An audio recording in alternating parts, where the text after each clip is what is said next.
안녕하세요. 콘스탄트 김의 티스와 함께 돈 버는 아카데미. 이번 시간에는요, 돈 버는 상속, 상속세를 대신 내주면 안 되는 이유에 대해서 말씀 나누겠습니다. 피상속인이 사망을 한다. 그렇게 된다면 상속재산을 판단해가지고 상속세를 산출하고요. 상속세를 또 납부를 해야 됩니다. 보통은 사망한 달이 속하는 달 다음부터 6개월 이내에 상속세를 납부하게 되는데요. 상속세 과연 누가 낼까요? 기본적으로 상속재산을 받은 사람이라면 상속세를 내야 되겠죠. 그래서 상속재산을 받는 사람들을 대부분 다 상속인이라고 하잖아요. 그 다음에 유증을 받는 사람들도 있습니다. 상속인이 아닌 경우 그런 사람들도 유증을 받는다면 상속세를 내야 되겠죠. 그런데 상속세를 어떻게 내면 좋을까요? 상속세 납부 원칙은 이렇습니다. 상속재산을 받은 비율만큼 상속세도 그 똑같은 비율로 납부하면 되겠습니다. 예를 들어서요, 자기가 상속 재산을 30억 받았습니다. 그랬더니 그 상속 총 재산 중에서 30%를 받았다고 보는 거예요. 그런데 상속세가 10억이 나왔다고 가정해 볼까요? 그러면은 그 상속 재산을 30% 받았으니까 당연히 상속세 10억 중에서 30%인 3억 원을 내면 된다는 것이 되겠습니다. 이것이 기본적으로 상속세 납부 원칙이 되겠습니다. 그런데 이런 원칙을 깨고 상속세를 대신 내주면 어떻게 될까요? 일부에서는 괜찮다고 말하는 사람들이 있고요. 일부에서는 괜찮지 않다고 말하는 경우가 있습니다. 자, 어느 때는 괜찮고 어느 때는 괜찮지 않은 경우가 있거든요. 한번 알아보도록 하겠습니다. 자, 상속세를 대신 내줘도 괜찮은 경우 알아보도록 하겠습니다. 바로 상속받은 범위 내에서 납부한 경우는 괜찮다는 것이 되겠습니다. 예를 들어서 자기가 상속재산을 10억 받았습니다. 그런데 자기가 내야 될 상속세 비율은 5억 원 정도밖에 안 되는데요. 이 사람이 5억 원만 내는 게 아니라 10억 원을 다 낸다는 것이 되겠습니다. 즉, 상속받은 재산 범위 내에서 전부를 다 납부해도 괜찮다는 것이 되겠습니다. 여기서 괜찮다는 것은 무엇이냐면요. 남을 위해서 대신 내준 것에 대해서 증여세가 발생하지 않는다는 것이 되겠습니다. 자, 이것은요, 바로 그 상속세 연대 납세 의무 때문에 그렇거든요. 상속세 납세 의무자로서 각자가 받았거나 받을 상속재산의 한도 내에서 다른 상속인이 납부해야 할 상속세를 대신 납부하는 경우 증여세는 부과되지 않는다 하는 내용이 있습니다. 결과적으로 뭐냐면요. 공동 상속인들이 각자 받은 상속재산 비율별로 상속세를 나누어 내면 되지만은요. 어떤 한 사람이 자기가 받은 상속재산 범위 내에서 전체의 상속세를 다 낼 수도 있다는 것이 되겠습니다. 여기서 주의하실 점은요. 상속세 연대 납세 의무로서 할 수 있는 상속세 대납 규모는요. 자기가 받은 상속재산 범위 내라는 것입니다. 예를 들어서 10억 원이다 그러면 10억 원 이내에서 전부 다 내도 괜찮다는 것이 되겠습니다. 그런데 10억 원을 받고서 11억 원을 낸다. 이러면 문제가 된다는 것이 되겠습니다. 예를 들어서요. 알아보도록 하겠습니다. 받은 상속재산이 10억 원이에요. 그러면요.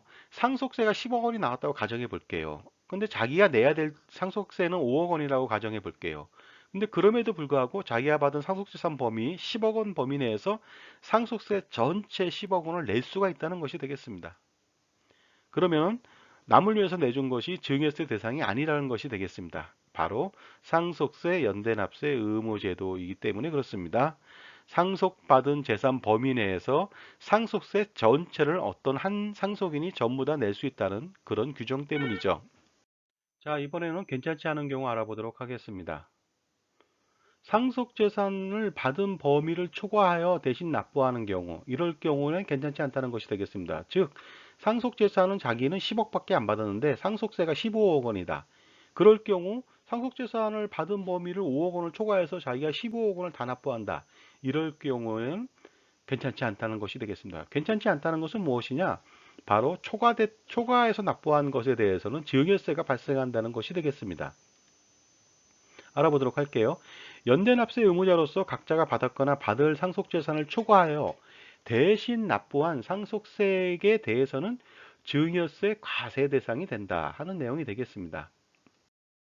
만약에요.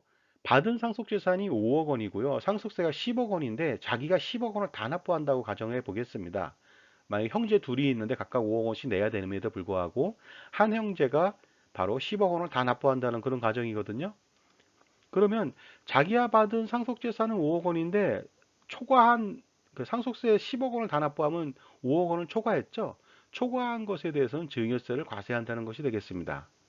만약에 형제를 위해서 5억 원을 추가로 더 냈다. 대신 내줬다. 그랬을 때 증여세는 어떻게 산출되는지 알아보도록 하겠습니다. 5억 원에서 기타 친족공제 1,000만 원을 빼주면 4억 9천이고요. 거기에 20%를 곱해주고 누진공제 1,000만 원을 빼준다면 8,800만 원이라고 하는 증여세를 대신 납부받은 그 형제가 납부해야 된다는 것이 되겠습니다.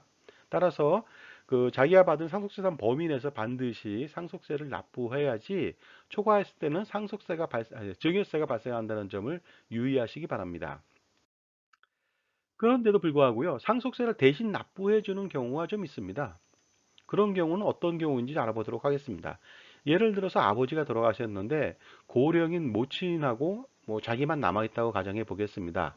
그렇게 됐을 때 만약에 모친과 아들이 각각 상속세를 분할해서 비율별로 납부한다. 그랬을 때 문제가 좀 될 수가 있습니다. 왜냐하면요, 그 모친은 기존에 갖고 있던 재산도 있지만 아버지로부터 받은 상속재산도 있지 않겠습니까? 그 재산에서 자기가 담당해야 될 상속세 일부분만 낸다면 어머니의 상속재산은 줄지 않거든요. 줄지 않는다는 것은 나중에 어머니가 상속이 발생됐을 때 상속세 부담이 커진다는 것이 되겠습니다. 따라서 어머니의 상속재산을 줄이기 위해서는 어머니가 상속재산을 받은 범위 내에서 아들 대신 전부 다 상속세를 납부해 주는 것이 아주 효과적이라는 것이 되겠습니다. 효과 좀 알아보도록 하겠습니다. 모친이 받은 상속재산이 30억 원이라고 가정해 보고요. 기존에 모친이 갖고 있던 재산도 30억 원이라고 가정해 볼게요. 그럼 전체적으로 60억 원이 되는데요. 근데 이럴 경우에 당연히 모친이 사망하게 된다면은 상속세율은 50%에 해당될 것입니다. 그런데 이런 상태에서 상속세가 30억 원이 나왔다고 가정해 볼게요. 이 중에서 모친이 10억 원을 내야 되고 자녀들이 20억 원을 내야 된다고 가정했을 때 그 어머니, 모친이 10억 원만 낸다면은 자기의 상속 재산은 60억에서 10억 원 빼면 50억 원 남잖아요. 역시 마찬가지로 50억 원이라면 상속세율 50%에 해당되겠죠. 그런데 어머니가 자기가 받은 상속재산이 30억 원이니까 자녀들 20억 원까지 합쳐서 상속세 30억 원을 전부 다 대납한다는 것이죠. 그렇게 대납한다면은 좋은 점이 뭘까요? 그 모친은 아버지로부터 받은 상속재산 30억 전체를 상속세로 납부하다 보니까 재산이 늘지가 않겠죠. 기존 재산 30억만 남으니까 나중에 상속세 부담이 절감될 것으로 판단됩니다. 20억 원 대납을 했다. 20억 원 대납은 결국 증여세는 발생하지 않습니다. 하지만 모친의 추후 상속세 절세 금액은요, 20억 원만큼이 빠졌죠. 거기에 50% 상속세를 감안한다면 바로 모친이 상속세를 대납하고 나서 자신의 상속세를 어느 정도 줄일 수 있느냐? 10억 원 정도를 바로 줄일 수가 있다 보니까 이럴 경우에는 반드시 모친이 상속세를 연대 납세해서 혼자 다 납부하는 것이 아주 효과적이라고 말씀드릴 수가 있습니다. 자, 지금까지요. 그 상속세를 대신 납부하는 경우, 안 되는 경우와 되는 경우를 알아봤고요. 반드시 대신 납부해야 되는 그런 의미와 절세 전략에 대해서도 알아봤습니다. 감사합니다.